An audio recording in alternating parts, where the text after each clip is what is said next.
Тийм хүмүүс мөнгөөр мөрдсөн хичээл ихээр билээ.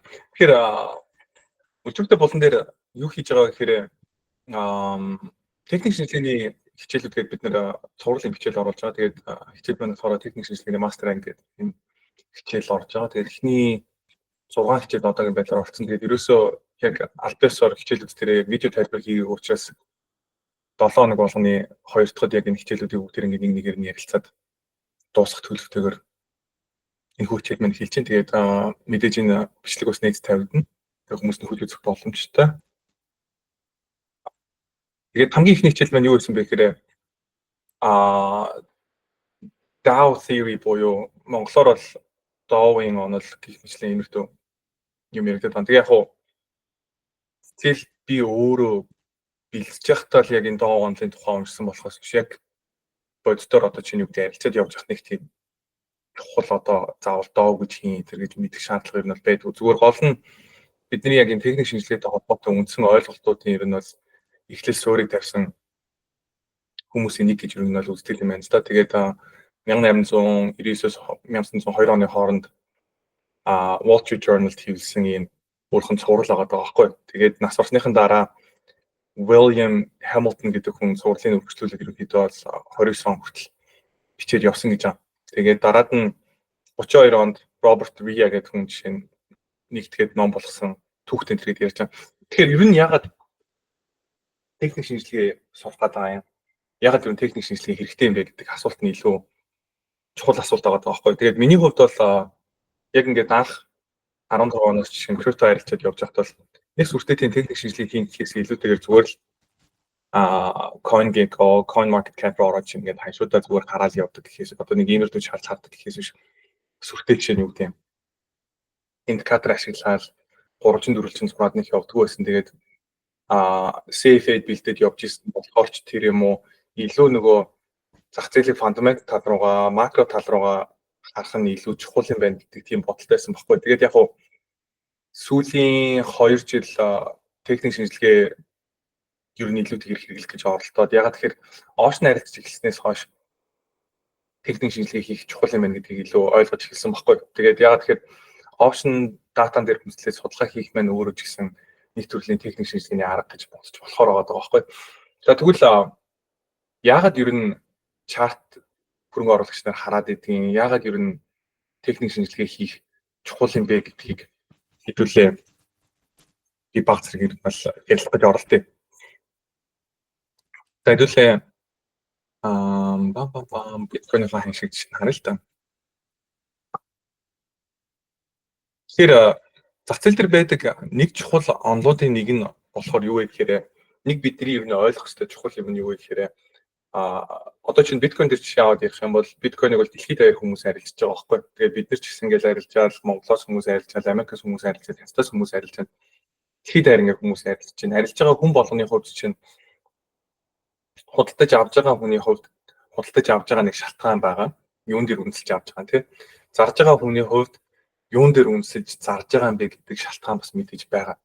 Тэгэхээр хүн болгоны хувьд өөрсдийнхөө зах зээлийг харах нэг өнцг нь ондоо. Тэгээ мэдээж нөгөө зах зээлд нөлөөлөх чадвар нь болохоор хэр хэмжээний мөнгөөр арилж ийн гэдгээс хамаарат мэдээж одоо ч ондоо байгаа байхгүй. Тэгэхээр нэг хүн одоо ч нэг тэрбум доллартай орж ирээд арилжуулах ондоо, нэг хүн орж ирээд сая доллартай арилжуулах ондоо гэх мэтлэн тийм. Тэгэхээр бид нар ингээд чарт харангууд зүгээр дан ханшийн мэдээдэд юм шиг хэрнэ. Зүгээр л одоо тэдэн мянган доллараар арилжиж байна гэж харагдаж байгаа юм шиг хэрнэ. Нөгөө талдаа зарж байгаа тэгээд худалдаж авж байгаа хүмүүсийн хооронд тодорхой одоо жишээ нь юу гэдэг тийм ханш дээр уулзаа тэр хүмүүс ерөнхийдөө бол одоо энэ цэг дээр л одоо чинь юу гэдэг яг одоогийн байдлаар хүмүүс зархад бэлэн бас авахд бэлэн байна гэдэг нэг ханш тогтоод байна гэсэн үг байхгүй. Тэрийг ерөнхийдөө бид нар консенсус буюу одоо санал нэгдсэн гэж ярьж болно. Тэгэхээр энэ санал нэгдлэн дотор шүү дээ юу багтаад байна гэхээр хэр хэмжээний худалдан авалтын иргэд байгаа юм, хэр их зарлалтын нийлүүлэлт байгаа юм, тийм шаардлага байгаа юм гэх мэтлэн энэхүү макро мэдээлүүд маань өөр багтсан байна гэсэн үг. Тэгэхээр энийг болохоор англи хэлэн дээр бид нар юу гэж яриад байдаг вэ гэхээр price discount everything гэдэг нэг юм онцлог гэдэг багхгүй. Тэгэхээр price discount everything гэдэг маань юу гэсэн үг вэ гэхээр ханшин дотор гадаад мэдээллүүд ерөнхийдөө бол одоо нийтэд мэдэгдэж байгаа бүх мэдээлэл багтцсан байгаа гэдэг нэг юм онцлог байна. Тэгэхээр одоо жишээ нь за биткойн reserve нэг тэгэхээр боллоо. Америкт шинэ инфляц тийм байна, CPI тийм байна, ажилгүйдлийн дата тийм байна. Doge гэдэг одоо жишээ нь юу гэдэг тийм төрийн завхарлыг бууруулах байгууллагыг одоо жишээ нь юу гэдэг Elon ахалж ажиллуулж байна. Цааталт нь одоо юу гэдэг биткойны хэдэн ширхэг майнерууд тийм байна. Тогны зардал одоо жишээ нь дэлхийд дээр Америкт хэд байна, Хятадд хэд байна, Европт тийм байна, Iceland хэд байна. Ийм олон майнерууд ажиллаж байна. Ийм одоо майнингийн төхөөрөмж гарлаа гэх мэтлэн маш олон төрлийн ингээд зах зээлд нөлөөлж болох ингээд мэдээллүүд байлаа гэж үзэх юм бол тэр бүх мэдээллүүдийг нэг хүн жишээ нь дангаараа бүгдээрээ судлаад тэрэн дээр шийдвэр гаргаж болохгүй. Одоо чадахгүй ягаад тэгэхээр нэг хүн хуваараа одоо чинь бүгдийг судлаад тэрийг keep up хийж чадахгүй шүү дээ. Гэхдээ энэ бүх мэдээллүүд маань тодорхой хэмжээнд бүгдээр ерөөсөө юунда ханшин дотор шингэсэн байдаг гэж үздэг. Тэгэхээр урт хугацаанд бол маркет маань relatively efficient буюу яг энэ бүх датануудыг бүх мэдээллүүдийг ерөнхийд нь бол бүгдээр ингэ айгүй сайн байдлаар ханшиндаа шингээж чадаад зах зээлийн ерөнхийдөө бол одоо сайн одоо дүр зураг тойл байж чаддаг гэж үздэг. Богино хугацаан дээрээ бол хүн өөрөө төгс биш учраас хүний одоо жишээ нь хүнээс үүдэлтэй хүмүүсийн цааталтны ажлуудыг энэ маркет маань өөрөө бас хүний дагаад төгс биш. Тэгэхээр юу вэ гэхээр ямар нэг жишээ мэдээллүүдтэй зах зээл дээр яг тэр ханшинд орж чадаагүй мэдээллийг өөрчилж бид нэр өөрсдөө олж мэдээд өөрчилж өөрсдөө таамаглаж чадаад тэрнээрээ бид нар чинь арилжаад зах зээлийн дундаж одоо чинь хөрөнгө оруулагчаас эсвэл дундаж одоо том индекс буюу S&P 500 индексийг жишээ нь бид нар давсан орлого эсвэл давсан ашиг олж чадчихвэл тэрийг ерөнхийдөө хөрөнгө оруулалтын төсөлтөд тэр юу гэж ярьдаг вэ гэхээр alpha гэж ярьдаг байхгүй. Тэрийг бол бид нар юу гэж боддог гэхээр alpha гэж ярьж болно гэсэн байна. Alpha гэдэг нь юу вэ гэхээр зах зээлийн ерөнхийдөө бол одоо дундаж өгөөжөөс давсан ашиг орлогыг илүү бага эрсдэлтэйгээр ерөнхийдөө олж чадчихвэл тэрийг ерөнхийдөө alpha generate хийж гэсэн үг байхгүй. Тэрнээс бусдаар одоо чинь юу гэдэг юм биткойныг өсөлтөн дээр нь 10% өсөлтөн дээр 2 юм уу 3x leverage-тэйгээр зүгээр яг юу гэдэг системтэй бишээр зүгээр азаа үдчихэж байгаа юм шиг гамблтай юм шиг ороод тэгэнгүүтээ жишээ нь илүү ахиг хийчихэнгүүтээ тэрийг alpha гэж ярихад буруу. Яг тэгэхээр 3x leverage-тэй босныхоо хэрээр эрсдлээ дахиад өсгөж чинь гэсэн үг байхгүй. Тэгэхээр alpha гэдэг нь юу вэ гэхээр эрсдлийн хэмжээг бага хэмжээгээр өсгөөд нэгсэндээ харьцангуй багаар өсгөөд тэгсээр нэ өгөөжөө айгуу сайн өсгөж чадчихвэл тэрийг ерөөдөө alpha гэж ярьдаг одоо. Гэхдээ энэ өнөөдөр хичээл дээр бол энэ бол нэг тийм чухал яриа биш. Тэгэхээр гол ярих гэсэн юм маань юу вэ гэхээр price discount everything буюу ханшин дотор бидний мэдж байгаа болон бидний мэдэхгүй байгаа мэдээлэл маань ерөөхдөө бол орцсон байгаа. Тэгээд дээрэс нь нөгөө хүмүүсийн сэтгэл зүй ханшинд нөлөөлдөг учраас энэ ингээд чарт чинь дээшээ доошоо ингэж зигзаг хийгээд дээш доошоо ингэж савлаад байгаа чинь өөрөө хүний нөгөө сэтгэл зүйг дотроо шингээсэн байгаа юм байна гэдэг нэг юм онлогоод байгаа байхгүй. Тэгэхээр хүн одоо жишээ нь юу гэдэг те бүх хүмүүс амар булш болох юм бол тэр нь эсэргээрээ жишээ нь ханшиг жишээ нь унгах шалтгаан болдог ч юм уу те гих мэтлэн иймэрдүү нөгөө нэг сентимент нөлөөнүүд маань өөрөө ханшин дотор багтцсан байдаг учраас хүний нөгөө нэг up and down-ийн докторгүй сэтгэлгээ маань өөрөө ханшин дээр дахиад нөгөө нэг докторгүй ханш байдлаар өнөөдөр гарч ирдэг тэрэн дотор шингэдэг гэсэн нэг иймэрдүү бас ойлголтууд байгаа. Тэгээ мэдээж техник шинжилгээ дээр дараагийн нэг өөр ойлголт нь юу вэ гэхээр бүх хүмүүс бүгдээрээ зэрэг нэг юмыг хараад тэрнийгээ дагаж арилжаад байх юм бол тэр маань өөрөө ханшинд нөлөөлөх чадамжтай гэдэг одоо ойлголт байгаа. Тэрийг болохоор англиэн дээр юу гэж ярьдаг вэ гэхээр self fulfilling prophecy гэж ярьдаг байхгүй. За тийм чи яаж self fulfilling prophecy ятэн зүгтнэ борооцсон спелинг халтаа гаргасан байж магадгүй. Энэ маань юу гэсэн үг вэ гэхээр одоо чинь юу гэдэг те бүхэн 200 moving average дээр ажилладаг байл гэж одоо энэ улаан зураас нь тэгэх юм бол дэлхийд дээр байгаа бүх шинжээчнэр чинь 200 оногийнхоо moving average-ийн доор биткойныг орцсон байхад чинь худалдаж авах тохиомжтой ханшин байна гэж бодоод бүгдээрээ зэрэг яг энэ үзүүлэлтэн дээр үндэслээд арилжих юм бол магадгүй одоо чинь юу гэдэг те эндээсээ өсөх магадлалын өсөгнөч гэдэг юм уу те. Тэр энэ маань юу вэ гэхээр 100% нөгөө фундаментал төр үндэслэн гэхээсээ илүүтэйгээр ханшийн мэдээлэл маань өөрөө хүмүүсийг хөдөлгөөнд ороход одоо чинь өдөрддөг ийм хүчин зүйл болж чадчих юм бол тэр маань болохоор нийт дээрээ хүмүүс нөгөө хамтдаа техник шинжилгээ хийгээд нэг төрлийн үзүүлэлтийг маш олон хүн хараад ах юм бол тэр маань өөрөө ханшинд нөлөөлөхөд нь боломжтой юм байна буюу тэрийг болохоор self fulfilling prophecy гэж ерөнхийдөө англиар хэлдэг байна. Тэгээд тэрэн дээр одоо жишээ нь энэ хүмүүс сонсон байж магадгүй сонсоогүй байж магадгүй одоо чинь юу гэдэг нь psychologically буюу хүний сэтгэл зүйн хувьд одоо тэгш тоонууд жишээ нь айгуу тийм чухал байр суурийг эзэлдэг юм байна. Тэгэхээр тэгш тоонууд маань юу гэдэг вэ гэхээр дээр байгаа тэгш тоонууд маань одоо жишээ нь хүчтэй resistance болдог. Доотлолт байгаа тэгш тоонууд маань болохоор хүчтэй support болдог юм тийм. Тэгэхээр тэрний тод жишээ нь юу вэ гэхээр биткойнер одоо чинь 100 мянга хүрнэ гэж хүмүүс айгуу олон жил ярьсан учраас яг сэтгэл зүйн хувьд нөгөө 100 мянга гэдэг тоо чинь өөрөө том resistance болоод хэлж байгаа байхгүй. Тэгээ 100 мянга дээр ирэнгүүтээ 100 мянган жоохон дээр гарангуудаа тэрний хайгийн тойрон дээр ер нь бол одоо яг хүчтэй давж чадахгүй тэрнийхээ доор яг хүчтэй унж чадахгүй юм иймэрдүү нөгөө consolidation буюу одоо нэг юм тодорхой хугацаанд яг шийдэмгий хөдөлгөөн хийж чадахгүй юм sideways болсон юм хөдөлгөөнийг чинь хийж байгаа байхгүй. Тэр маань юу вэ гэхээр 100 мянга гэдэг маань магадгүй хүмүүсийн нөгөө сэтгэлзүйд айгу хүчтэй нөлөөтэй тоо учраас ийм үйлс гарах магадaltaй гэж үздэг байгаа байхгүй. Тийм. Тэр жишээ нь зөндөө олон одоо чинь Nvidia дээр юу гэдэг тийм 100 гэдэг тоо маань жишээ нь өмнө бол одоо жишээ сэтгэл зүйн хувьд айгуу тийм чухал тоо байсан бол одоо магадгүй маркет маань 100-ийн дээр хүчтэй гарцсан учраас 100 гэдэг маань эргүүлээд магадгүй Nvidia дээр жишээ нь юу гэдэг юм том саппорт болох боломжтой юмаа гэдэг ч юм уу тийм иймэрхүү байдлаар ихэд бол техник шинжилгээ харж байна гэсэн. Тэгэхээр эдгээр шалтгаануудын улмаас дээрээс нь техник шинжилгээ маань өөрөө бидний мэдэхгүй байгаа мэдээллийг ханшин шингэсэн гэдэг утгаар нь бид нэр яг зөвхөн ханшин дээр үндэслээд магадгүй зах зээлийн аль чиглэл рүүгээ илүү одоо чинь нэг тийм тийм буулууд илүү хүчтэй байна уу, бэрүүд илүү хүчтэй байна уу гэдэг тэр bias буюу аль чиглэл рүүгээ одоо чинь оролцогч нар одоо чинь худалдаж авах шалтгаантай хүмүүс байгаа, зарах шалтгаантай хүмүүс байгаа. Bias гэдэг нь юу яриад байна гэхээр маркет дээр яг одоо бэрүүд илүү хүчтэй байна уу, эсвэл буулууд илүү хүчтэй байна уу гэдгийг бид нар хамгийн энгийн байдлаар зүгээр ханшин дээр техник шинжилгээ хийгээд харах боломжтой. Гэх мэт иймэрхүү шалтгаанууд дээр үндэслээд техник шинжилгээ бол хөрөнгө оруулалт хийж байгаа хүн бүрийн хувьд тодорхой хэмжээнд сурахад бол тохиромжтой зүйл юм байна гэдэг ийм аргументыг гаргах гэдэг. Тэгэхээр техник шинжилгээнд дэр яг нэг тийм алтан онол одоо чинь заавал ингэх хэрэгтэй, заавал ийм байх хэрэгтэй гэсэн юм байхгүй. Одоо чинь хүмүүсийн хувьд нэтэр ингээл ороод харах юм бол 9 шидний одоо зурааснууд зурцсан амар олон төрлийн индикаторууд гаргацсан маш олон үзүүлэлт зэрэг хардаг жишээ хүмүүс байгаа. Мэдээж тэр нь өөрсдөө нь ажилтдаг байж болно эсвэл яг үнэндээ бол системтэйгээр цөөхөн хөдөлгөөн хийдэг. Гэхдээ цөөхөн үзүүлэлтэн дээр үндэслээд тэрийг гол нь айгу системтэйгээр хийж чаддаг илүү ашигтай хөрөнгө оруулагчид жишээ нь байх жишээтэй. Тэгэхээр хүн бүрийн хувьд өөрт тохирсон, өөрийнхөө ажилладаг зах зээл дээр тохирсон өөрийнхөө тэр техникүүдийг жишээ нь олох боломжтой. Тэрнээс биш яг энэ л илүү зөв байдаг, энэ л илүү хамгийн сайн байдаг гэсэн үзүүлэлт бол байхгүй. Ягаад тэгэхээр техник шинжилгээний зөндөө олон аргууд дээр backtrack хийгээд өмнөх одоо жишээ нь юу гэдэг хэр амжилттай байсан бэ гэдэг үзүүлэлтүүдийг харах юм бол дандаа тийм mixed зураглууд гарч ирдэг. Одоо жишээ сүүлд бид нэр Home Depot дээр жишээ нь Head and Shoulders үүсээд тэгээд зарах сигнал өгсөн. Энэ бол мэдээж амжилттай байсан. Гэхдээ Head and Shoulders үүсчээд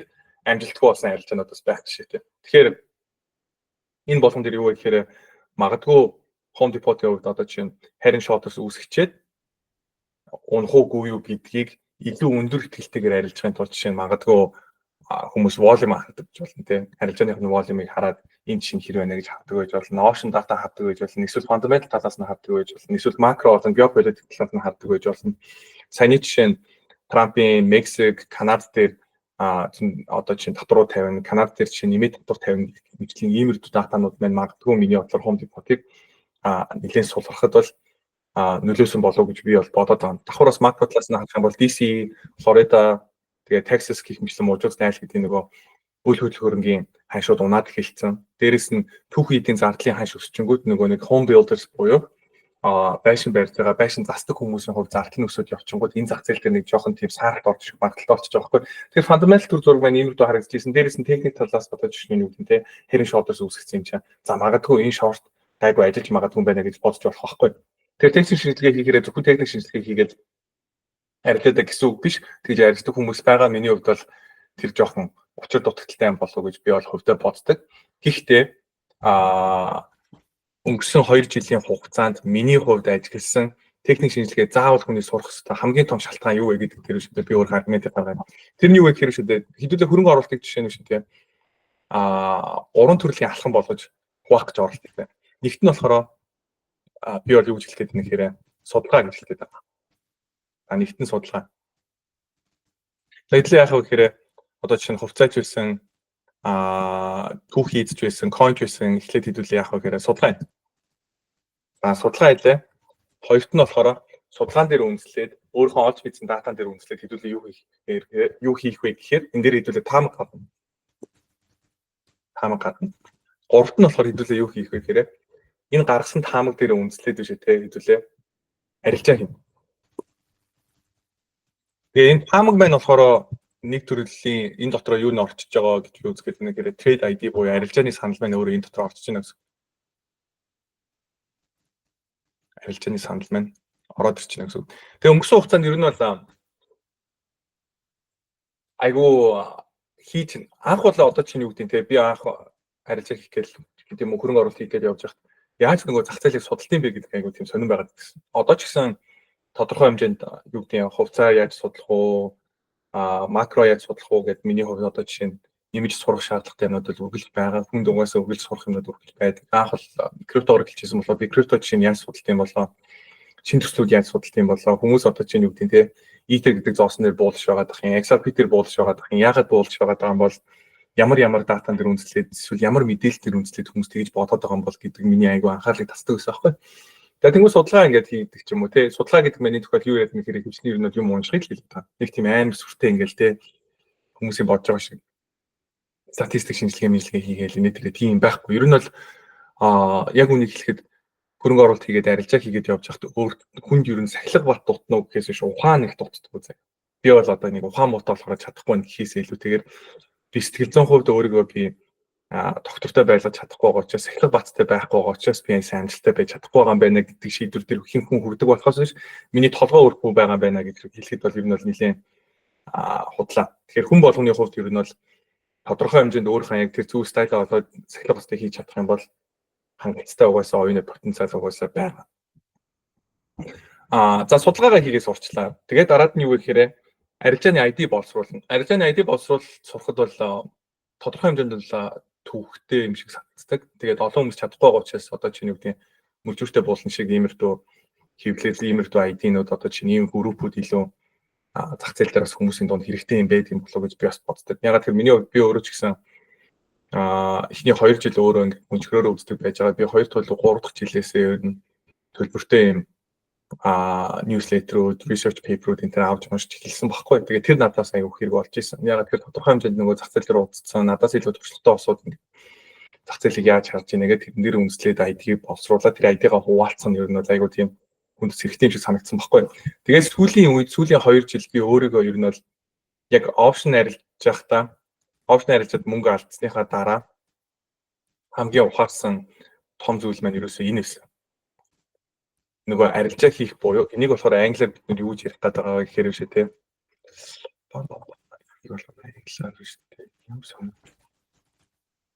Execution гэж ярих гэдэг. Тэгэхээр нөгөө арилжаагаа бид нар яаж execute хийх вэ гэдэг маань өөрөө айгуу чухал байгаа байхгүй. Тэр энэ execution part-н дээр техник шинжилгээ айгуу чухал. Тэгэхээр сайн хөрөнгө оруулагч байна гэдэг маань сайн судалгаа хийгээ сайн ID ганцхан боловсруулахаа хэлэхгүй тэр ID-н дээр үндэслээ сайн арилжахыг хэлээд байгаа байхгүй. Тэгэхээр энэ гурван алхам бол нэг амжилттай арилжаач амжилттай хөрөнгө оруулагч байхад зайлшгүй шаардлагатай нэг юм гурван тулгуур баг нь байгаа байхгүй. Тэгэхээр жишээ олгоод ярих юм бол арилжааны санаа одоо чинь ID боловсрууллаа. ID чинь буруу байх юм бол хүн ямар төрлийн алдаа гаргадаг вэ гэхээр ажиллахгүй байгаа арилжаагаа шатаа хэтрүүлэн байрах. Тэгээд цаашлаад нөгөөтгөн дээрээ double down хийх буюу өргөжлүүлэн нөгөөтг рүүгээ нэмж мөнгөөр орох. Тэгээд сүүлдээ улаарад нөгөө казинод орсон шиг ямар үйлдэл хүн гаргаж эхэлдэг вэ гэхээр хүнээс мөнгө зээлээд ч гэдэм үү те алдаж болохгүй тийм хэмжээний мөнгөөр ч юм уу улаарч ороод тэгээд алдаад тэгээд өөрсөн карьерийг дуусгацдаг. Тэгэхээр хөрөнгө оруулалт хийгээд явж байгаад мөнгө хийхээс ч илүү чухал зүйл нь энэ тоглоомын дотроо энэ зах зээл дээр биш үү урт хугацаанд биш үү survive хийх буюу энэ зах зээл дээр урт хугацаанд амьд байгаад үргэлжлүүлэн энийгээ хийх боломжтой байх нь хамгийн чухал гэдэг. Тэгэхээр дахиж ерөнхийдөө сэхэж босхын аргагүй алдаа гаргаад их хэмжээний мөнгө алдаад эсвэл өрөөнд орчих юм бол хэдий ирээдүйд ингээд зөндөө юмнууд сураад хийх одоо жишээ нь тий гой хөрөнгө оруулалтууд хийх боломжтой байсан бол тэр бүх ирээдүгөө ерөнхийдөө бол нэг удаагийн тэнэг арилж байгаараа устгachж байгаа байхгүй юу. Тэгэхээр юу вэ гэхээр энэ execution буюу яг энэ арилж байгаа зөв хийн гэдэг нь амар чухал. Энэ дээр мэдээж энэ бол 100% mechanical биш. Одоо ч нэг technician хийгээл ийм зураас зураал ингээд явчихна гэхээс илүүтэйгээр яг энэ ID-га боловсруулад энийга зөв execute хийгээ technician хийгээд гэсэн зөв хэрэглээд явхад нөгөө хүнд юу хэрэгтэй гэдэг сахилга бат гэдэг зүйл амар хэрэгтэй байхгүй. Тэгэхээр түрүү ярьжсэн те хөрөнгө оруулалт хийхэд хүнд нэг ухаан дутдаг юм байна. Явж хүнд сахилга батцал ер нь дутдаг юм байна гэж бол сүүлийн үед би айгүй ойлгоод байна. Тэгэхээр энэ part юм. Тэгэхээр энэ дээрээс арилжаа хийгээд явж байхад одоо жишээ нь юу гэдэг хэвлээ сүүл мөчөртэй буулан дээр жишээ нь ямар хувьцааг би санд болгож байгаа гэхээр Tesla би санд болгож байгаа. Тэгээд миний хувьд одоо жишээ нь би Tesla дээр жишээ нь удаан уулаараад мөнгө алдаа суугаад иж болохгүй байхгүй. Тэгэхээр арилжаанд орхосоо ч өмнө юуг шийдэх ёстой вэ гэхээр хэрвээ миний буруу байх юм бол би энэ арилжаанаас хизээ гарах вэ гэдгийг хүн мэдсэн байх хэрэгтэй. Тэрийг бүр аль хэдийн шийдсэн байх хэрэгтэй. Тэгээд арилжаанаас ямар тохиолдолд гарах вэ гэдгийг болохоор бид нэр юу гэж англиар юу гэж хэлдэг вэ гэхээр stop loss буюу одоо нөгөө алдагдлаа хязгаарлах гэж яриад байгаа байхгүй.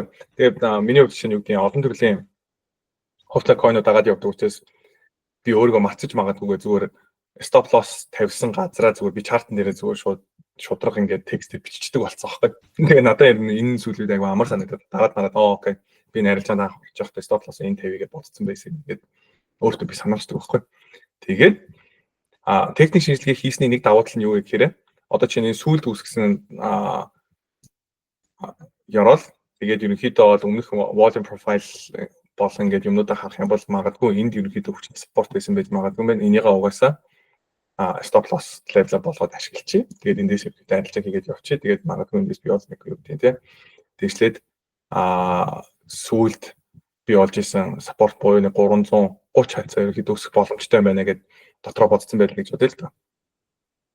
Тийм бол энэ маань болохоор long арилжаа талаас харах юм бол хэдүүлээ нэг ашиг эрсдлийн харьцаа гэж ерөнхийдөө хүмүүс арилжаан дээр хэрэг 330 хүртэл миний таргет байлаа гэж бодчих зэ. Богино хугацаанд.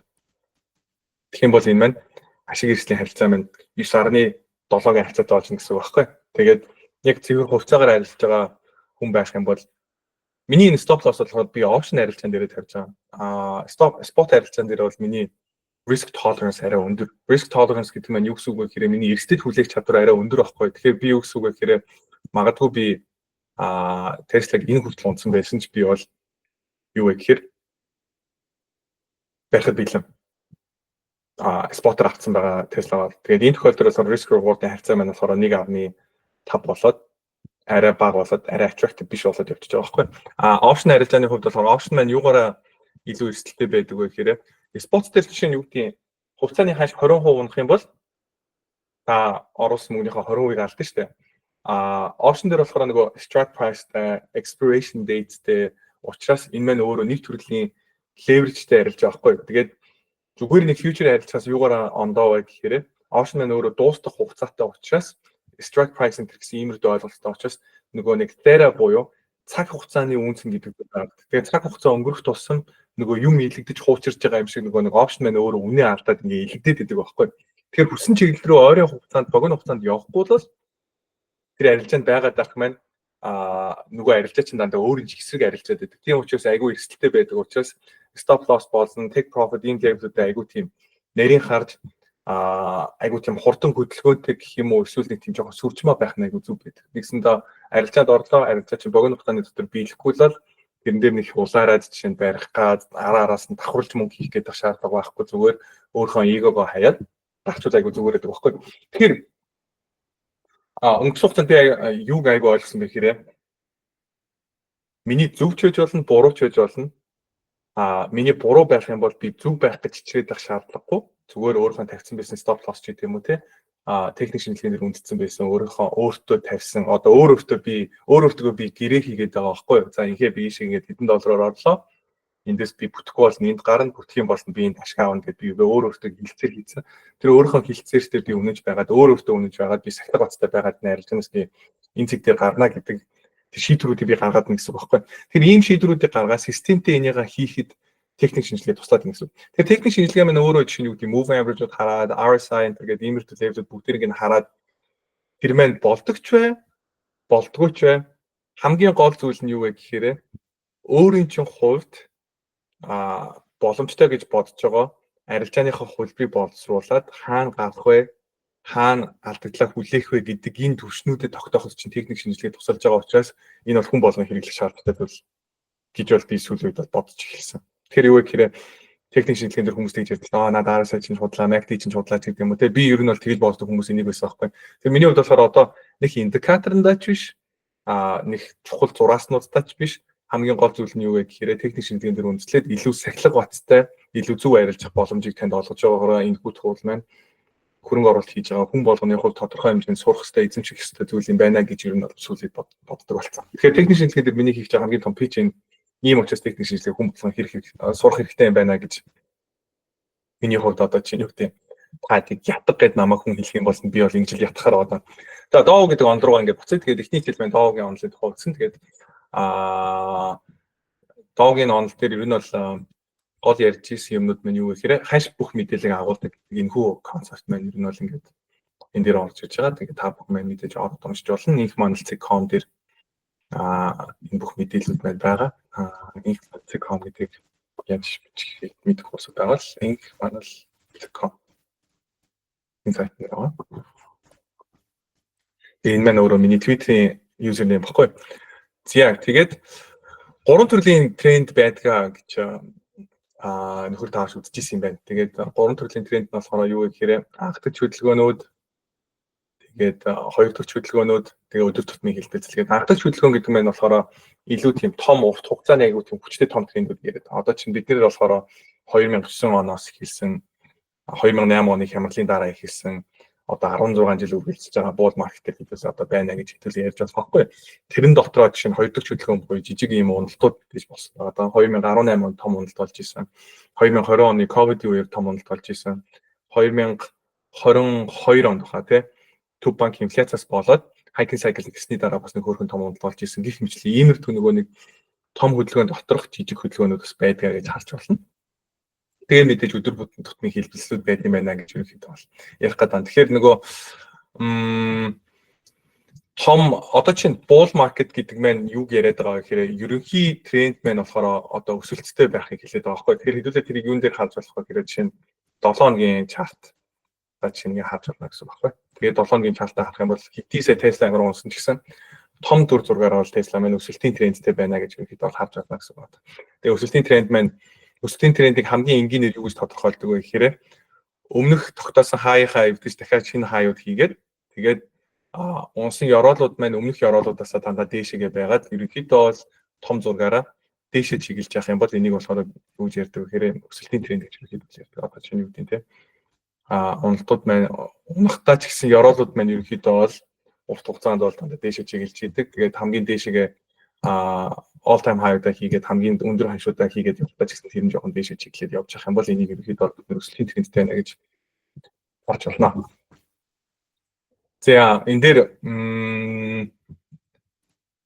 арилжаачийн дунд яг уу яригддаг хэллэгүүд дундаас хамгийн түгээмэл хэрэгэлцдэг нь болохоор энэ accumulation тэгээд distribution гэдэг энэ ойлголтууд ерөнхийдөө харагдсан. Тэгээд accumulation phase гэдэг нь юу хэлж байгаа гэхээр ёроолоо ерөнхийдөө хийж байгаа. Тэгээд хүмүүсийн ерөнхийдөө бол одоо энэ хямдхан байна гэж цуглуулж хөдөлж авч байгаа хэсэг байгаа. Тэгээд ерөнхийдөө бол distribution phase гэдэг нь юу хэлж байгаа гэхээр ханш маань ерөнхийдөө top хийгээд тэгээд хүмүүс ерөнхийдөө бол одоо жишээ нь зарлалтууд хийж байгаа тийм phase-ийг ерөнхийдөө distribution гэж хэлж байна. Тэгээд бусад хэсгүүд нь бол яг хаа excess panic гэдэг угаасаа ойлгомжтой excess гэдэг нь хитрхи одоо давалцсан байх space-ийг ярьж байгаа байхгүй. Сайн л одоо чинь meme coin-тэй холбоотой хэд даварлууд юу явсан бэ гэхээр хэвчүүд одоо юу гэдэг те $1000 2 хоногийн дотор сая доллар болгонгуудаа Twitter дээр нөгөөдгөө постлоо шеэрлэл хүмүүсийг чинь хомруулаад эхлэнгүү тэр бол жоохон тийм excess face аваад байхгүй. Ягаад тэгэхээр 1000 сая доллар 2 хоногийн дотор болж нормал биш шүү дээ.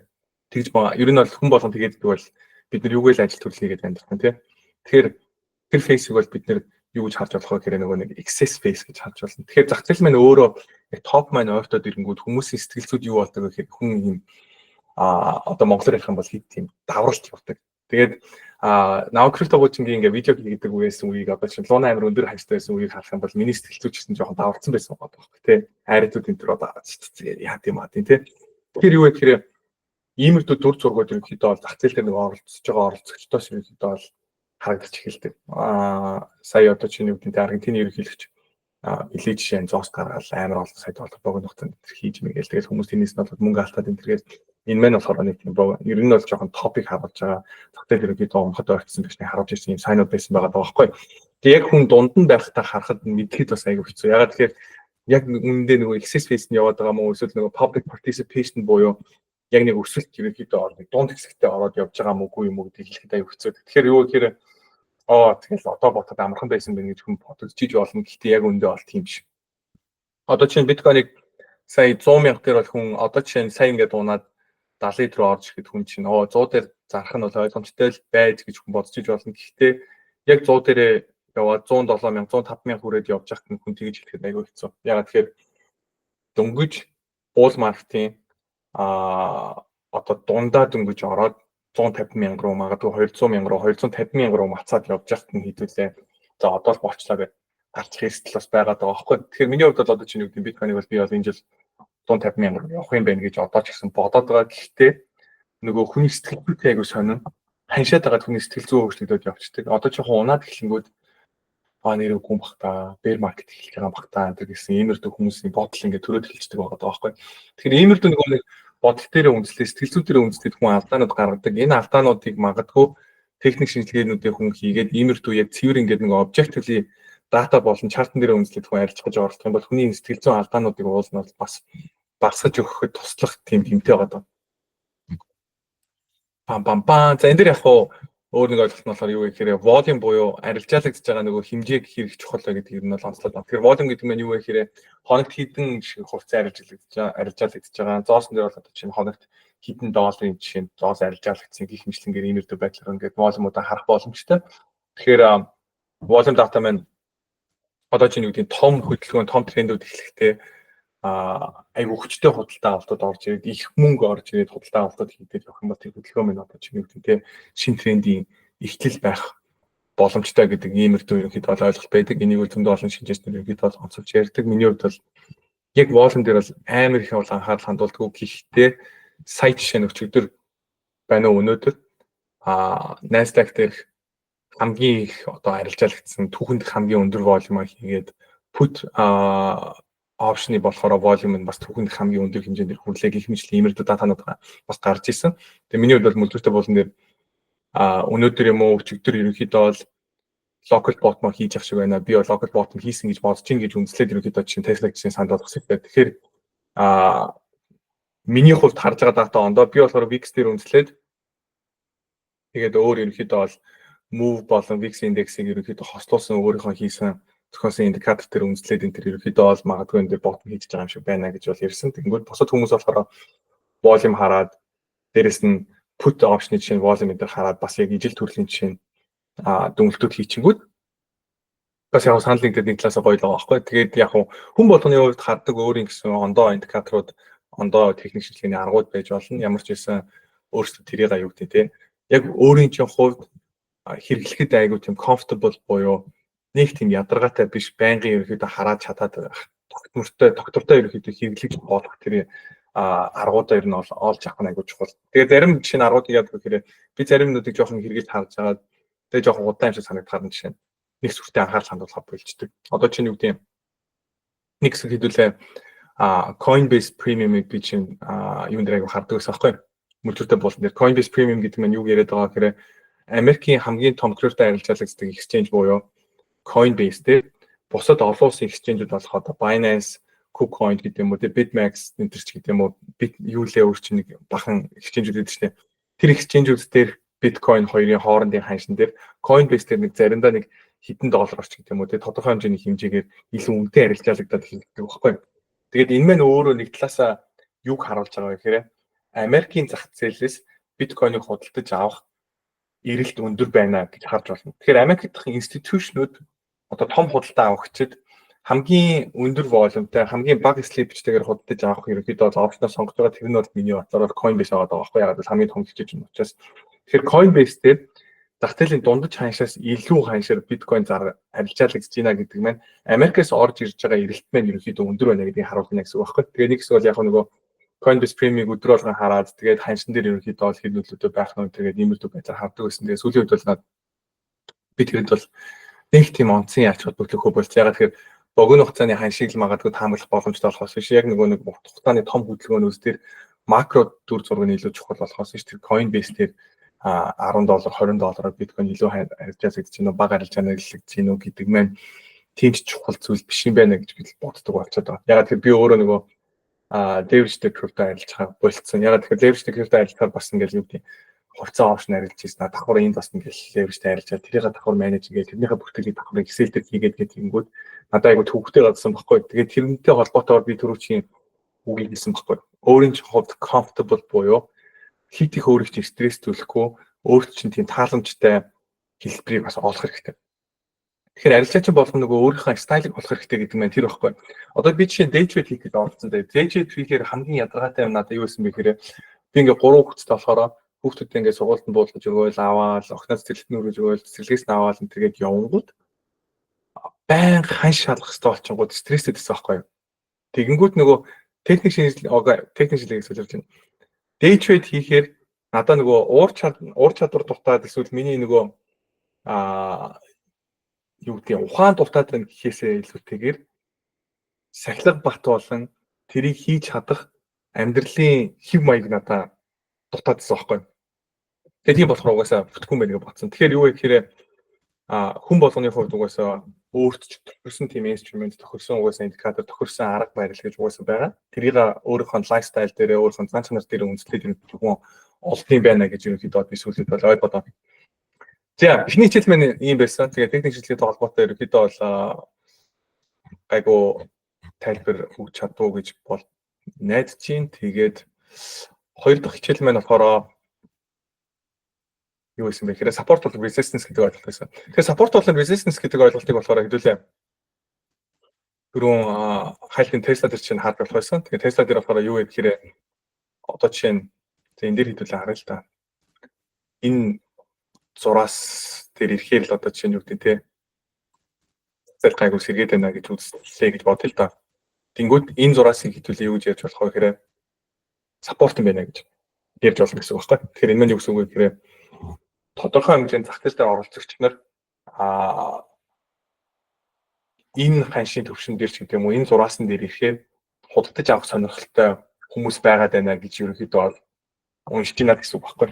Тэгээд одоо чинь юу гэдэг нэг хэсэг бол одоо чинь энд ийм resistance байсан байна гэж чинь харж болох байхгүй. Тэнгүүтээ энэ resistance маань жишээ нь эндээс энд цоглоо унлаа, энд цоглоо унлаа, энд цоглоо унлаа, энд цоглоо давлаа гэтэнгүүд энэ давж байгааг болохоор бид нэр юу гэж яриад байгаа гэхээр breakout гэж яриад байгаа байхгүй.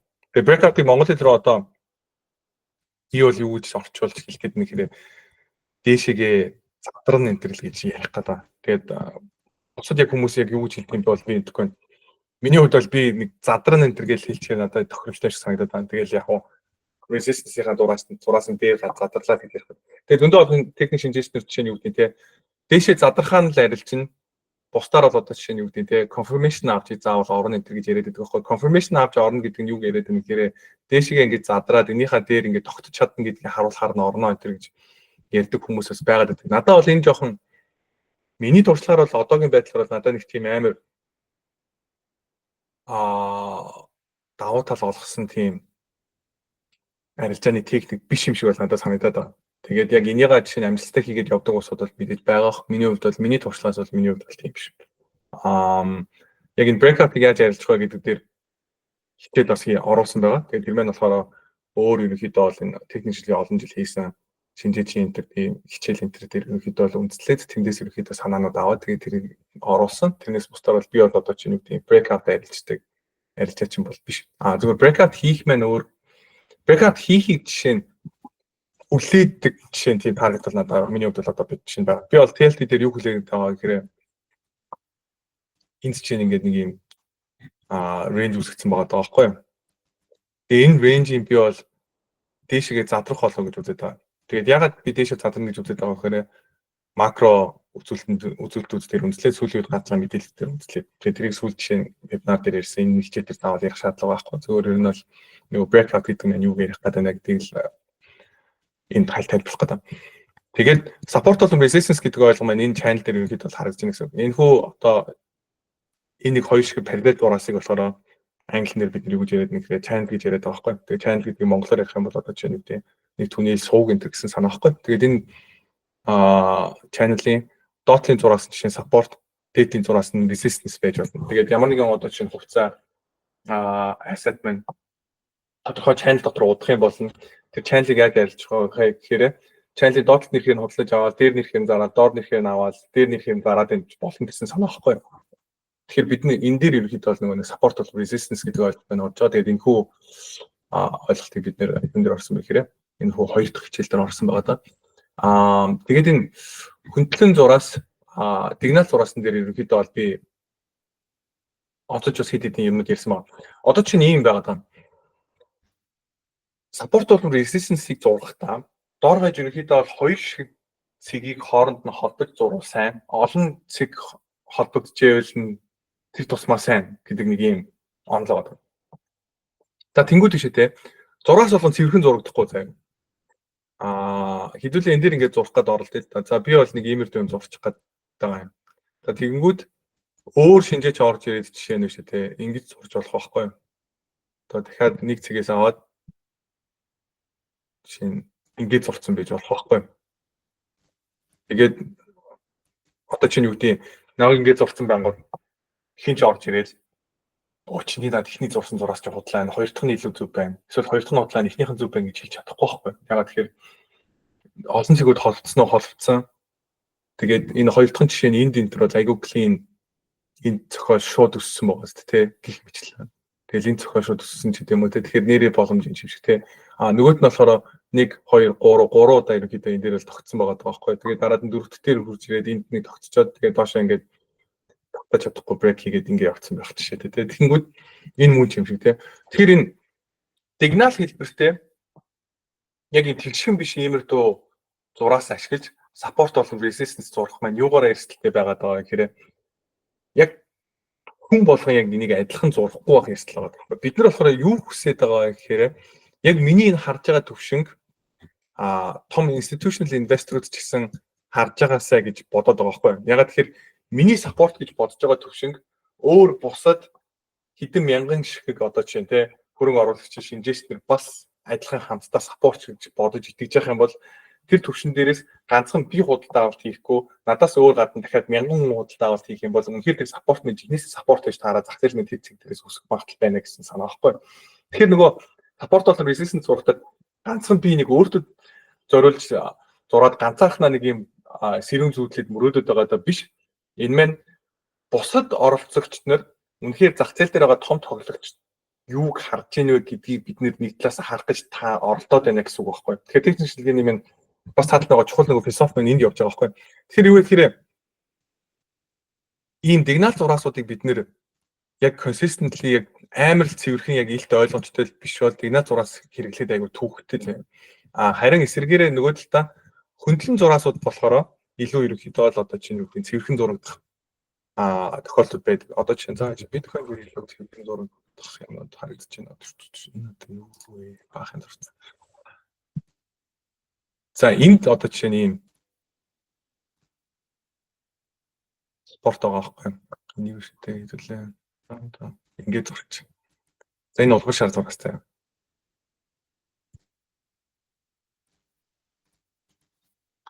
Зөвхөн яаж зурдаагаас хамаарат ерөнхийдөө бол ихэнх хүн бол нэг иймэрдүү байдлаар энд л зуран заяа. Энэ маань юу гэсэн үг вэ гэхээр 92,700 хавцаа энэ ханшийг одоо ойролцоогоор нэг 93,000 92,000 гэсэн энэ ханшийг биш үү те. Ганцхан би гэлтгүү маш олон хөрөнгө оруулагчид шүү дээ. Хамтдаа энэ левелийг харж байгаа магадлалыг өндөртэй заяа. Тэнгүүтээ ингээд бахан викнүүд байгаа даа шүү дээ. Нэг одоо candlestick chart нэр гань сүүдэр буюу дээшээ доошоо ингээд нэг юм савцын зураасууд. Энэ зураасуудаас болоод сэрхэн зурагдахгүй байна гэж үзчихэвэл нэ шүү дээ. Саппортоо шүү дээ. Ингээд нэг юм range болгоод тэдний гаврыг багтаагаад оруулаад зурцсан ч болно. Тэгэх юм бол шүү дээ бидний харж байгаа support болон resistance маань ерөнхийдөө бол энэ range болж хураад 90,000-аас 93,000-ийн хооронд гэж харж болох байхгүй. Нэг бол хэдүүлээ нэг ханшны төвшинг ерөнхийдөө хөндлөн зураас харж явах чинь эсвэл ингээд том утгаар нь харж байгаа. Гол миний ойлгох гэдэг ярих гэдэг зүйл маань юу гэхээр хөндлөн зураас маань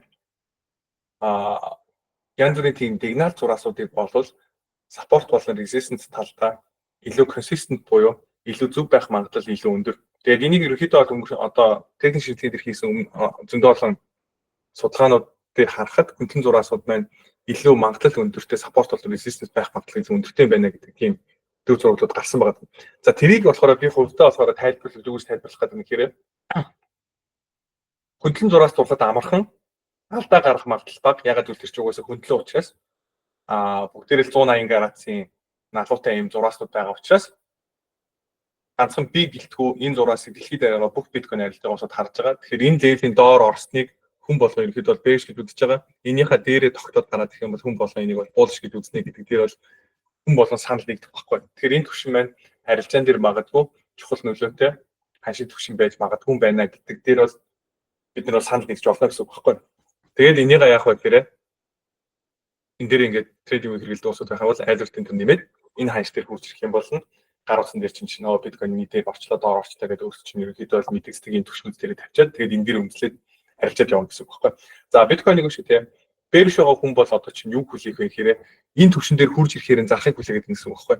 Тэгэхээр би бол ярьжсэн шүү дээ түрүүн ингээд биткойн резервтэй холбоотой ингэж өсөөд орж ирэнгүүт нь за энэ бол ингээд resistance руу ороод ирлээ. Миний бодлоор энэ дээр тогтохгүй унах магадлал айгүй өндөртэй гэд үзчихсэн. Тэн дээр одоо итгэжсэн хүн байх юм бол энэ дээр айгүй эрсдэд багтаагаар жоохон дээхт нь юугаа тавиад стоп лоссоо тавьж байгаа жишээ шортлж болох байсан байгаа даа. Тэгээд тэр бол чинь амжилттай арилжаа байх боломжтой байсан гэсэн санаа хаа. Тэгээд техник шийдлийг бид нэмэрдүү байдлаар ашиглаж болно. Тэгэхээр support resistance гэдэг ойлголтын дээр бол энэ хичээл дээр бас ярих гэж оролцсон чухал зүйл маань энэ байгаа. Хифтэй support энэ гэдэг. Тэгээд мэдээж moving average-уудыг хүмүүс support болон resistance болгож айгүйх ашигладаг. Тэгээд moving average гэдэг нь юу гэсэн үг гэхээр сүүлийн 50 хоног, 100 хоног, 200 хоногийн ханшийн дундаж хэмжээг ерөнхийдөө бол тооцоолоод тэгээд тэрийг тартан дээр нэмээд зурсныг ерөнхийдөө бол ярьдаг. Тэгээд энэ дээр бол яхад аль хэдийн бол moving average-ууд нэмэгдсэн чарт харагдаад байна. Тэгээд улаан нь бол минийхаар бол би 200 хоногийн moving average дээр улаан хэрэгэлдэг. Хүн болгоны тохиргоо өөрсдөө өөрчилж болно. Тэгээд 100 хоногийнх дээр чирнэл ягаан 50 хоногийнх дээр улбаршаад 10 хоногийнх дээр цэнхэр агүй чиглээ. Цэнхэр нь 20 хоногийнх байхгүй тийм. Цэнхэр дээр 20 хоногийнх тэгээд 10 хоногийнх дээр цагааныг хэрэглээд одоо 20 хоног 10 хоногийнх дээр нэг сүртэй би бол анхаарал хандуулдаггүй илүү тэгээд 50 хоног 100 хоног 200 хоногуд нь арай урт хугацаатай учраас өөр ерөнхийдөө бол swing арилждаг илүү одоо төвчээртэйгээр их мөнгөөр арилждаг усуудын хувьд илүү анхаардаг төвчнүүд байж магадгүй гэдэг үднээс нь тэднийг бас ажиллаад явах туфтаа байдаг. Тийм. Асуулт байвал манайхан чатан дээр бичиж болно. Майкас асаагаад бас асуусан ч болно. Тэгээ Fibonacci төвшингүүдийг бас хүмүүс ингээд ажиллаж ерөнхийдөө support болон resistance дээрээс нь унах ерөнхийдөө цэг дээрээс нь өсөх хаа хүртэл өсөх боломжтой гэх мэтлэн иймэрдүү төвчнүүдийг ерөнхийдөө хүмүүс таамаглахад энэ Fibonacci хүмүүс ашигладаг. Тэгээд энэ Fibonacci-гийн талаар бас сүүл юутай холбоотой Elliott wave-тэй холбоотой хичээлээр бас ярилцсан байгаа. Тэгээд Fibonacci tool ерөнхийдөө трейдинг дээр угаасаа байдаг.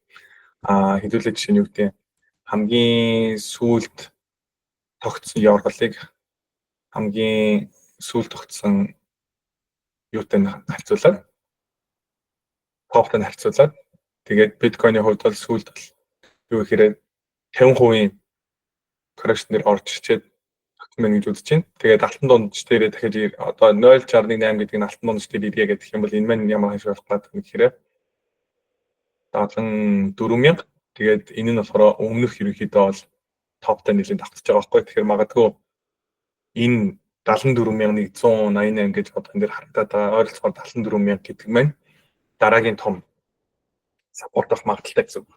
Тэгээд бид ерөнхийдөө Fibonacci-г маш олон шинжилгээчнэр ерөнхийдөө хөрөнгө оруулагч нар хэрэгжилж явуулдаг. Тэгээд яг хуу хаанаас би одоо чинь худлаа авах хийх үү? Энэ уналт хаа хүртэл үргэлжлэх бол энэ гэдэг асуултанд хариулахад аягүй төвөгтэй шүү дээ. Тэгээд тэрийг хамгийн энгийн байдлаар сүртэй олон юм бодоод ах шаардлагагүйгээр objectively зүгээр харцраад Fibonacci нэг классыг хэрэг болчих жоох байхгүй.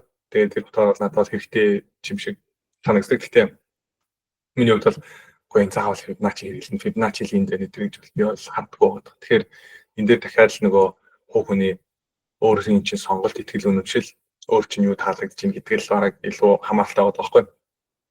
За нөгөө сэтгэл зүйн төвшин тэгш тоонууд нь тэгээ ярьж ирсэн тэрийг энэ ерөнхийдөө бол ярьсан. Support resistance гэдэг ерөнхийдөө бол энэ дээр ингэж ярьсан. Юмнууд байна. Тэгэхээр volumeтэй холбоотой асуудлуудыг энд ярилцсан байна. Хэвтэ сигнал, хөндлөн сигнал гэж ярьсан байна. Volumeтэй холбоотой дахиад тал ярилцсан. Тэгэхээр юу вэ гэхээр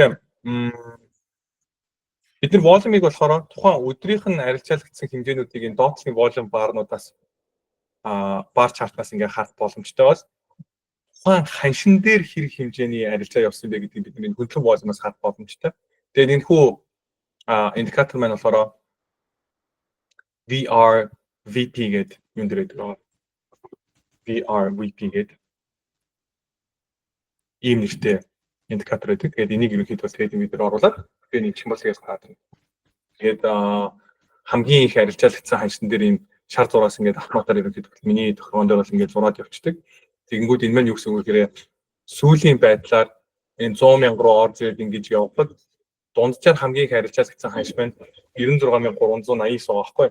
Тэгэнгүүт энийг жишээнд бид нар resistance болгоод эсвэл stop loss болгоод энэ төр ашиглаад явах боломжтой гэсэн үг байхгүй. Тэг мэтлээ. Тэгэхээр stop loss-ондоо юуг ашиглах уу, support-ондоо юуг ашиглах уу, resistance дээр юу ашиглах уу гэдэг дээр хүмүүсийн хувьд олон төрлийн юмнуудыг ашиглаж болно. Тэгээд нөгөө хөндлөн support-ууд, тэгээд янз бүрийн нөгөө нэг зураасууд, moving average-уудаа бүх юмнуудтайгаа энэ volume-уудаа бүгдийг нь харьцуулаад ингээ харах юм бол илүү амжилттай, илүү зөв ерөнхийдөө stop loss-уудаа сонгоод явахын магадлалыг ч өсгөж явна гэсэн үг байхгүй. Тэгэхээр юу вэ гэхээр нөгөө хүмүүс ингээд ашиг алдагдлын харьцаа зурчаад одоо нөгөө түрүү чи хараадсэн ингээд зураас биш шүү дээ. Юу лээ? Энэ шээ өдөрч хаана. Энэ. Одоо чинь би бол ингээд 100,000 хүртэл 108,000 хүртэл одоо тэгэхээр all time high хүртэл нь барих сонирхолтой юм гэдэг юм уу те.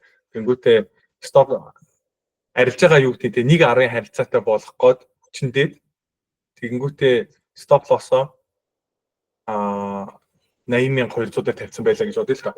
Тэнгүүд ягаад 80,200 дээр тавьж байгаа гэдэг чинь айгүй сонирн бохгүй. Ягаад тэр хамгийн сүүлд одоо чинь тогтоод зах зээл тэр тогтоод өссөн ерөнхийдөө бол энэ хамгийн доотлын ханш чинь өөрөө ойролцоогоор 77,580 байгаа байхгүй. Тэгэхээр яг үүндээ бол stop loss-оо тавьж байгаа бол бага мөнгө алдах гад илүү нөгөө нэг өндөр ашиг бага эрсдэлтэй арилжаа болгож хөргөж ингэж нэг юм сонин юм зурж бодоод тэгэнгүүтээ stop loss-ыг хитрхи ойлгон тавиад юм алдаа гаргах гэдэг. Тэгэхээр яг үүндээ бол stop loss-ын чинь level чинь өөрийн чинь яг нэг тийм тачаалаар сонгогдож байгаа level гэхээс илүү тэгээд яг чартн дээр харагдаж байгаа яг objectively яг техник шинжилгээнд дээр чинь үнсэлж тогтсон тийм төвшин байх хэрэгтэй. Тэгэхээр энэ дээр амар анхаарах хэрэгтэй. Тэгэхээр stop loss миний бодлоор бол энэ дээр safe байх гад энийхээ доор оруулаад 76,000 дээр тавил зүгээр баггүй. Тэгэхээр бодитоор одоо жишээ нь үнэхээр биткойны дахиж all time high хийнэ гэж бодож байгаа өмнөөд risk reward ratio жишээ нь 364 байх жишээтэй байна гэсэн үг баггүй. Тэгээд өнөөдөр анх удаага техник шинжилгээний хичээл орж ин. Тэгээд техник шинжилгээний сонирхдаггүй байсан хүний хувьд техник шинжилгээний хичээл би орох бодлого чинь гэж бодохоор миний хувьд хайрсан манай хүн хажууд хичээл байна. Тэгээд өнгөрсөн хугацаанд юу гэдэг би бас айгу бардам байсан байна, их цантай байсан байна. Техник шинжилгээ гэдэг нэг хэрэгтэй юм биш гэдэг бодсон дээр би бас хараас эхэлж байгаа. Аваад байж байгаа. Тэгээд эхний хичээл байна өгөр өндөрлөө. Тэгээд цаг гаргаж орж ирсэн та бүхэндээ баярлалаа. Тэгээд дараагийн хичээл хоёр дахь орно. Тэгээд дараагийн вебинар бүтэнсэнд байгаа. Тэгээд thank you guys.